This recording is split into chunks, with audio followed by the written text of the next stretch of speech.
From the national newsroom of the Canadian Press, I'm Don Mitchell. An expert on international affairs suggests Prime Minister Mark Carney's trip to France to meet with Ukraine's allies means the leader is clearly serious about peace efforts in Eastern Europe. Carleton University professor Fen Osler-Hampson calls next week's trip an important signal that Canada is committed to a resolution and in it for the long haul. It's an important message to be sending to Donald Trump that NATO allies are prepared to provide the economic and security guarantees that are required to prevent the fall of Ukraine. The PMO's office confirmed today that Carney will travel to France next week to meet with the coalition of the willing who are working on pushing forward a ceasefire in the Russia-Ukraine war. Celebratory sparklers used in top-shelf drinks have become the focus of an investigation into the cause of the deadly nightclub fire New Year's Eve in Switzerland. Authorities said today they plan to look into whether material to muffle sound on the ceiling may have come into contact with the sparklers at the La Constellation bar in Crans, Montana. Eyewitnesses are describing a chaotic scene as people scrambled to leave the club once the flames got out of control. ABC's Tom Sufi-Burridge is in Switzerland and has been following the probe. Officials now confirming that 119 people are injured, most of them in a serious condition, many of them Swiss, and they said that 6 of the injured have not yet been identified, and that gives you a sense of how badly burnt and injured some people are.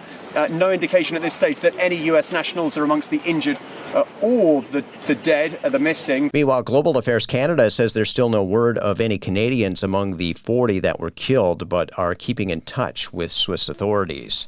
Alberta's election agency has officially fired the starter's pistol on the race to collect enough names for a referendum on the province quitting Canada. Elections Alberta announced today that a group from the Alberta Prosperity Project have from tomorrow until May 2nd to collect around 178,000 signatures to qualify. The independent office of the Legislative Assembly had already announced before Christmas that it had approved the referendum question, but said other details still needed to be finalized. And drug companies in Canada will be allowed to make lower-priced generic versions of the blockbuster drug Ozempic as of next week. However, experts say patients shouldn't expect them for several months. Vancouver endocrinologist Dr. Ayad Orr says he welcomes generic versions of the medication.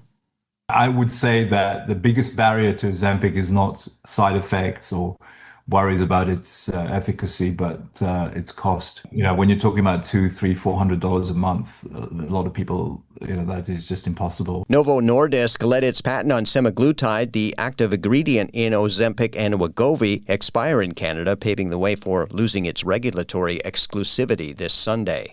This is the Canadian Press. In sports, Canada is set to meet Slovakia in the quarterfinals at the World Junior Hockey Championship. Slovak head coach Peter Fruha says his underdog roster will be up for the challenge. We were facing a great team with a huge talent. It's going to be hard, but on the way here, we became family. So boys would die for each other, and I think it's a huge thing. It's not ordinary. Canada hoping to erase memories of being eliminated at the quarterfinal stage of the tournament over the last 2 years. 4 games in the NHL schedule today with one matinee. A late third-period goal from Braden Shen powered the St. Louis Blues to a 4-3 win over the Vegas Golden Knights. The only Canadian team in action is the Vancouver Canucks. They're home to the Seattle Kraken. Elsewhere, Anaheim will entertain Minnesota, and the New York Rangers will play Florida in the Winter Classic in Miami. One game in the PWHL, New York edged Montreal 4-3. From the Canadian Press, I'm Don Mitchell. Thanks for listening. Don't forget to follow and subscribe. For more of today's top stories, visit thecanadianpressnews.ca.